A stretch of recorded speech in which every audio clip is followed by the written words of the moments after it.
Hey guys, it's Jack and welcome back to another Pin Match Jack video, and today I have got some more of the Bethany Walker Juniper illustrated pins to show you today. I have got another 6. I bought quite a few on my recent trip, or online before I went away, and they've arrived, and I'm going to open them today, and they're going to be awesome and cool, and I'm going to love them to bits. I always love the designs of these, and there's some really cool ones on here. As I've said before, I say this every video, but it's worth highlighting again. They don't always cover just like rides and stuff. You get the really obscure stuff that perhaps Disney wouldn't do themselves as actual pins. But let's start off with one of my favourite Disney World restaurants. Oh, Disney World? Disneyland Paris restaurants, which is Plaza Gardens. I try to eat there every time I'm on the trips, just because I like that it's buffet style and it's nice and cool. And it's a hell of a lot easier to get into than Pimp's Kitchen. Which I also love, which I've had on a previous video. But this is, I'm going to take this out a little baggie. This is the Plaza Gardens, which is cool. And again, it's not something you'd see on a regular sort of, like, you couldn't go buy this in a Disney park. These are all fancy pins, and that is, it's one of the little restaurants. It's very fancy, and I love it to bits, and the food's always nice there as well, which is helpful. Speaking of restaurants, there is Captain Jack's, which is the Pirates of the Caribbean themed one, and actually it overlooks the ride in Disneyland Paris. And I was supposed to eat here on my last trip to Disney, but I managed to nab lunch at Pimp's Kitchen. I was very full, and I probably wouldn't have been able to finish a full block, because it's a 3-course meal type thing. Probably wouldn't have been able to finish a full 3-course meal at Captain Jack's, and so I cancelled my booking in the end, but it's definitely somewhere I will be trying to look at booking if I do another trip to Paris at any point in the near future. But there we have the little dog with the key and a barrel with some beer bottles on it. And it does look very nice, but definitely an exciting new one for the collection as well.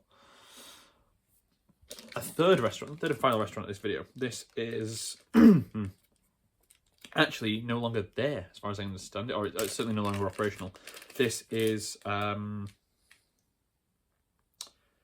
restaurants that are next to each other. It's Planet Hollywood and somewhere else. Yeah, I can't think what it's called, in Disney Village, which is like the big shopping area, like basically like a miniature version of Disney Springs.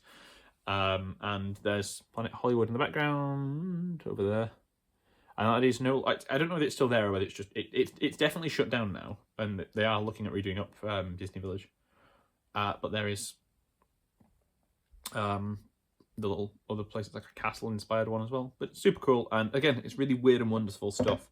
Every aspect of the parks, and these sort of 80 pins, which is kind of over the whole 4 series, which is kind of nuts. And I'm most of the way to finishing that series now. I think I'm at least into the last 30, 40 pins, probably.